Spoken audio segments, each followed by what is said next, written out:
Hi hello എല്ലാവർക്കും അന്നപൂർണേശ്വരി ചാനലിലേക്ക് സ്വാഗതം. ഞാനിന്ന് ഉണ്ടാക്കാൻ പോകുന്നത് ബീട്രൂട്ട് കുറുമയാണ്. അതിന് വേണ്ട ഇൻഗ്രീഡിയൻസ് ഇത് 1/4 കിലോ ബീട്രൂട്ട് ഇതേപോലെ കഷ്ണങ്ങളായി മുറിച്ചത്, 2 മീഡിയം സൈസ് സവാള കൊത്തി അരിഞ്ഞത്, ഇത് ഒരു 2.5 തക്കാളി ഇതേപോലെ കൊത്തി അരിഞ്ഞത്, ഇത് 1/2 ടീസ്പൂൺ പെരിഞ്ജീരകം, 3 കഷ്ണം പട്ട, 4 ഏലക്കായ്, 4 കറാമ്പൂ, 2 ഉരുളക്കിഴങ്ങ് ഇതേപോലെ കഷ്ണങ്ങളായി മുറിച്ചത്, ഇത് 1.5 ടീസ്പൂൺ മുളക് പൊടി, 3/4 ടീസ്പൂൺ മഞ്ഞൾപ്പൊടി, 1/4 ടീസ്പൂൺ മല്ലിപ്പൊടി, ഉപ്പ്, വെളിച്ചെണ്ണ, ഇത് 1/4 ടീസ്പൂൺ ഇഞ്ചി വെളുത്തുള്ളി പേസ്റ്റ്, മല്ലിയില.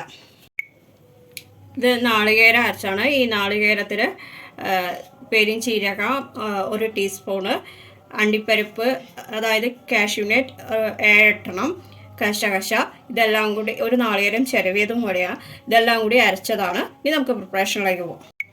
ഒരു കുക്കറിലേക്ക് ബീട്രൂട്ട് ഇട്ടിട്ടുണ്ട്. ഇനി നമുക്ക് ഉരുളക്കിഴങ്ങ് ഇടാം. എന്നിട്ട് ഇത് വേവിച്ചിട്ട് 2 വിസിൽ വരുന്ന വരെ കുക്കർ അടച്ച് വേവിക്കുക. എന്നിട്ട് നമുക്കിത് ഓഫ് ചെയ്യാം. പാനിൽ എണ്ണ ചൂടായിട്ട് നമുക്ക് പട്ടയും കറാമ്പും ഏലക്കായും പെരുംജീരകവും ഒക്കെ ഇടാം. അതൊന്ന് മൂക്കട്ടെ. ഇനി നമുക്ക് സവാള ഇടാം. അതൊന്ന് മൂക്കട്ടെ. ഇനി നമുക്ക് ഇഞ്ചി വെളുത്തുള്ളി പേസ്റ്റ് ഇടാം. ഇഞ്ചി വെളുത്തുള്ളി പേസ്റ്റ് ഒന്ന് മൂക്കട്ടെ. മുളക് പൊടിയും മല്ലിപ്പൊടിയും മഞ്ഞൾപ്പൊടി ഇടാം. ഒന്ന് ചെറുതായി മൂക്കട്ടെ. ഇനി നമുക്ക് തക്കാളി ഇടാം. ഒന്ന് ചെറുതായി വഴറ്റാം. ഏകദേശം സവാളയും തക്കാളിയൊക്കെ നന്നായി വഴറ്റി ഉടഞ്ഞിട്ടുമുണ്ട് തക്കാളി. നമുക്കിനി ബീട്രൂട്ടും ഉരുളക്കിഴങ്ങും ഇതിലേക്കും ഇതാക്കാം. ഇതൊന്ന് നന്നായി തിളക്കട്ടെ. നമുക്കിത് തുറന്ന് നോക്കാം. നന്നായി തിളച്ചിട്ടുണ്ട്.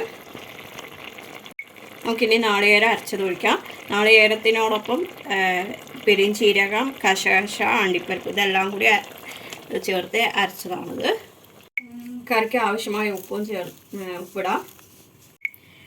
നന്നായി ഒന്ന് തിളക്കട്ടെ. നമുക്ക് തുറന്ന് നോക്കാം. നന്നായി തിളച്ചിട്ടുണ്ട്. ഇനി നമുക്ക് മല്ലിയില ഇടാം. അങ്ങനെ നമ്മുടെ ബീട്രൂട്ട് കുറുമ റെഡി ആയിട്ടുണ്ട്. ഇത് നമുക്ക് ഓഫ് ചെയ്യാം. ഇത് സിമ്പിളാണ്, ടേസ്റ്റിയാണ്. ഇഷ്ടപ്പെട്ടവർ ലൈക്ക് ചെയ്യുക, ഷെയർ ചെയ്യുക, കമൻറ്റ് ചെയ്യുക. സബ്സ്ക്രൈബ് ചെയ്യാത്തവർ സബ്സ്ക്രൈബ് ചെയ്യുക. എന്നെ തൊട്ടടുത്ത് കിടക്കാൻ ബെൽ ബട്ടൺ ഓൾ എന്നുള്ളത്. അപ്പോൾ ഞാനിട്ട പുതിയ വീഡിയോസ് നിങ്ങൾക്ക് നോട്ടിഫിക്കേഷൻ ആയിട്ട് വരും. എല്ലാവർക്കും ഗുഡ് ബൈ.